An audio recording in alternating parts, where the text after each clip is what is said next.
तो हो चुकी है ओबा फेमी और ब्रॉक लेसनर के बीच में बसड़बाजी। और आज के डॉग में क्या हुआ आप जानना चाहते हैं तो आज इस चैनल को लाइक और सब्सक्राइब कर दीजिए। तो सबसे पहले आते हैं सीएम पंक, जो कि अपना माइक उठाते हैं और लोगों से बात करने लगते हैं। पहले तो वो उनकी तारीफ करते हैं, जिसके बाद वो रोमन रेंस के बारे में कहते हैं कि वो तो आज यहाँ आया भी नहीं है। कहते हैं कि रोमन रेंस मुझसे नफरत करता है, पर क्या तुम जानना चाहोगे मैं उससे क्यों नफरत करता हूँ? क्योंकि उसे सब कुछ मिल जाता है और वो एक कमजोर है और प्लास्टिक है। इसके बाद सीएम पंक कहते हैं कि 2 हफ्ते पहले उसने मुझे टेबल के ऊपर पटका था, वो भी अपने कजन्स की वजह से। और पिछले हफ्ते सीएम पंक ने रोमन रेंस को टेबल के ऊपर पटका था, वो बिना किसी की मदद लिए। रोमन रेंस हमेशा मदद से जीतता है। और कहते हैं कि रॉक की तरह है, जो कि एक हॉलीवुड स्टार है। और अपनी लाइन को बदल के बोलते हैं कि रॉक एक हॉलीवुड स्टार था।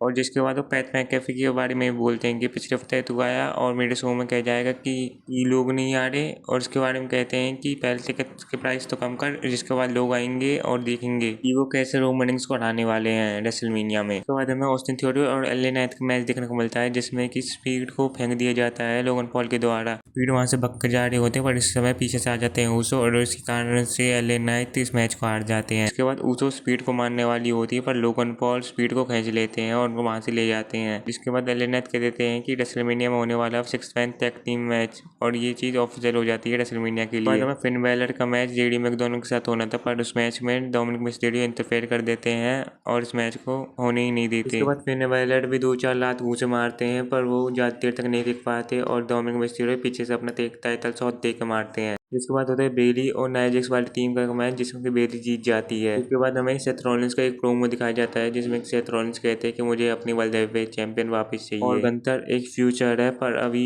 हम इस समय में जी रहे हैं। इसके बाद गंथर सेथ रॉलिंस पर हमला करने वाले होते हैं, पर सेथ रॉलिंस अपने आप को किसी न किसी तरह से बचा लेते हैं और एक लात दे के मारते हैं। पर वहाँ पे आ जाती है सिक्योरिटी, तो फिर गंथर वहाँ से चले जाते हैं। इसके बाद हमें गंथर और पॉल हेमन दिखाए जाते हैं और हमें पता पड़ता है कि हेमन ने गंथर को नहीं भेजा था पिछले हफ्ते। इसके बाद हमें पेंटा की टीम और एल ग्रांडे की टीम का मैच देखने को मिलता है, जिसमें एक पेंटा की टीम जीत जाती है। इसके बाद वापसी हो जाती है रे मिस्टीरियो को। रे मिस्टीरियो कहते हैं कि मैं भी अब उस टाइटल मैच में होने वाला हूं। टाइटल मैच होते हैं 6 मैन लैडर मैच। जिसके बाद हमें डीआरडब्ल्यू और यूएसकाई की टीम के बीच मैच देखने को मिलता है, जिसमें कि यूएसकाई वाली टीम जीत जाती है, पर जेड काटकर पीछे से हमला कर देती है और यूएसकाई को बजा जाती है। उसके बाद हमें देखने को मिलता है फिन बैलर का एक प्रोमो, जिसमें कहते हैं कि मेरा ग्रुप आने वाला जो बहुत समय तबाह हो चुका है, मेरे साथी से बात कर रहे हैं। उसके बाद स्टेफनी विंक और लिव मॉर्गन पर पीछे से हमला कर देती है और वहां बजा जाती है। उसके बाद हमें शो के मेन इवेंट में देखने को मिलता है कि वहां से ट्रिपल एच आ रहे होते हैं और होने वाला था ब्रॉक लेसनर और ओबा फेमी के बीच में कॉन्ट्रैक्ट साइनिंग। क्योंकि कॉन्ट्रैक्ट साइनिंग ढंग से नहीं हुआ, क्योंकि ओबा फेमी का आते ब्रॉक लेसनर के ऊपर कूद जाते हैं और दोनों के बीच में घुताई होनी चालू हो जाती है। पहले तो ओबा फेमी ब्रॉक लेसनर को उठाकर फेंकते हैं, ब्रॉक लेसनर को टेबल के पार कर देते हैं। जिसके बाद वहां पर सिक्योरिटी आती है और सिक्योरिटी और इनके बीच में जब भी लड़ाई हो रही होती है, और इसके साथ हो जाता है रॉ खत्म। अगर आपको ये वीडियो अच्छी लगे तो इसे लाइक और सब्सक्राइब जरूर करें।